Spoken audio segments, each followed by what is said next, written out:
When I first started running, there were a lot of things that just struck me as a little bit weird about the sport of running, cross country and track. But you know what was really odd to me when I first started? First of all, running seemed very difficult to me. The workouts and the races were just grueling, and I know that a lot of you experience this too. Running can be very difficult sometimes. But what I found to be very odd is that the older runners on the team, the guys that were fast, they were talented, they were way better than me, they didn't get so anxious before workouts. They didn't have these low confidence moments where they let their competitors and even their teammates see that they were so vulnerable. And it just built them up, in my mind, as these elite level high school runners who were capable of so much and doing it all with such confidence. And over time, over the years, I learned that confidence as well. And what I'd like to do in this video is talk about probably the most effective way at building your sense of self-efficacy, your inner confidence, the confidence that you have to go out and accomplish some big goal that you have. Now, of course, running is one of those sports where you absolutely need confidence to excel. If you're a runner, you want to be confident, and you're not right now, this is a video for you, because what I want to do is help you gain more confidence so that maybe before a race, when you're on the starting line or you're in the corral and you're wondering if you can do this, if you can meet the pace expectations that you have, if you think you're ready to accomplish your goal, you have the confidence to go out and execute. Or another one of the classic times when you might have low confidence, what happens in the middle of a race, or maybe the final third of a race, where things start to get really uncomfortable. This is when a lot of people who don't have those rock solid levels of inner confidence, this is when they falter. This is when they abandon their goal because it seems a little bit too difficult. They pull back on the pace. They run a little bit slower. And what happens? They give up just a little bit. They don't kick into the finish. They don't finish strong. And this is an example of low confidence. Yes, of course, you need the fitness to be able to do that. But I think any runner who has failed to finish a race strong understands that when they cross that finish line, a big reason why they didn't kick, a big reason why they weren't able to negative split that race is not because they didn't have the fitness, it's because they didn't want to hurt that much. And I've talked with a lot of runners who don't even have the confidence to go after a big goal. I ask them their goals and they say that they'd like to finish a half marathon. I can get almost anyone to finish a half marathon.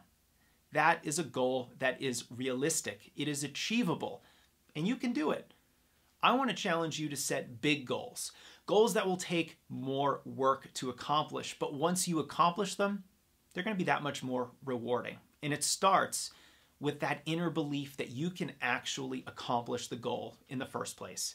So let's talk about building this sense of confidence. What can we do as runners, as athletes, to improve our self-efficacy? I think the fastest way for any runner, no matter your ability, to improve their confidence and start believing in their abilities is to model their behavior after other runners. Let's copy them.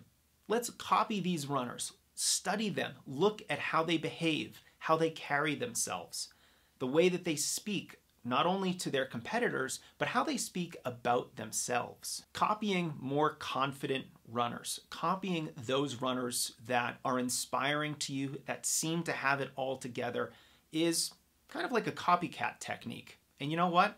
It works. Sports psychologists have a fancy name for this. They call it modeling.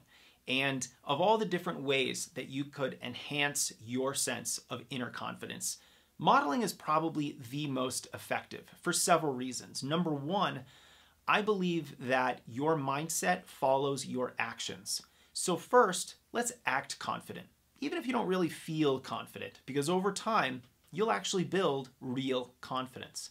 And second, when you model the behavior of more successful runners, of more confident runners, you're not just modeling their behavior, you are witnessing higher levels of confidence. You are seeing what is possible, what runners are capable from a mindset perspective as it relates to confidence.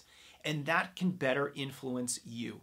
You can look at their behavior, you can look at how they talk, how they carry themselves, and you can find for yourself what parts of that you'd like to copy. You can see how it's received by other runners. You can see how it impacts their performances. And you can do this for yourself. You know, I mentioned at the beginning of this video that I was just amazed at these fast, capable, talented runners on my team as I was a high school cross-country runner. And over time, I modeled many of their productive habits and behaviors, and it really helped me build a lot of confidence. It helped me improve my mindset about running in so many different ways. In fact, I remember as a sophomore asking a senior on the team who was one of the best runners in the conference, in fact, one of the best runners in the state, I asked him, how do you get faster? I want to run times like you. And we had this little chat, and he essentially told me, this is what you're going to do, Jason. You're going to start the race a little bit faster than you normally do. You're going to hang on to that speed in the middle of the race, and then you're going to finish faster. Now, is this actually good advice? I actually think it's phenomenal advice, because what he was half jokingly telling me was to not overthink things. If you're going to run faster, guess what? Your race is going to be faster at all points. You're probably going to start a little faster. You're probably going to maintain your speed and then kick harder at the end. That is the name of the game when it comes to running. We don't need to think about all these crazy pacing approaches and overthink and overanalyze our performances. And so by modeling my perspective on speed on this very talented upperclassman, I was able to not overthink training. I was able to not overthink how to race and how to get faster, because at the end of the day, when you're racing, you just need to go. You need to run hard. You need to execute your pacing approach.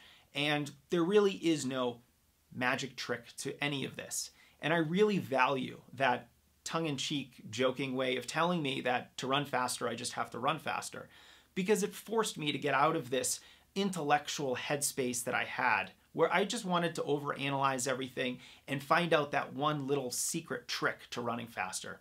There are no tricks. Now, one of the reasons why I am just so bullish on training your mind and on mindset training in general is because I consider it a performance multiplier. What exactly is a performance multiplier? Well, a performance multiplier is one of those things that you can incorporate into your training, a strategy, an idea, a certain tactic that has high upside with either no or relatively little downside. So for example, strength training is a great example of a performance multiplier. The downside of potentially getting hurt is relatively low. If you're training well, if you're lifting properly, you're really not going to get hurt. But the upside to your training, the upside to your running is huge. And mindset training is very similar. The drawbacks to mindset training, I think, are pretty much zero. You're not going to worsen your mindset by engaging in some of these sports psychology strategies. No, you are going to improve. And the only drawback is that it takes a little bit of extra time, energy, and effort. That's why I've been talking a lot about mindset training at Strength Running, and I want you to have every advantage as a runner. This as a performance multiplier, high reward, very low risk. If you haven't yet, get our free mindset course at strengthrunning.com. You can get it at strengthrunning.com/brain, and we're going to go through all of these different strategies of building your confidence. But we're going to go into a lot of other mental skills as well, because after all, runners need to be confident, but they also must know how to reduce anxiety. They have to know how to focus and modulate their intensity and build mental toughness as well. So go to strengthrunning.com/brain, sign up. I'll send you an email a day on different lessons, case studies, example strategies, and a lot more. I hope this is helpful for you, and leave a comment under this video. I'm curious how you boost your confidence and what result might that have had in your running.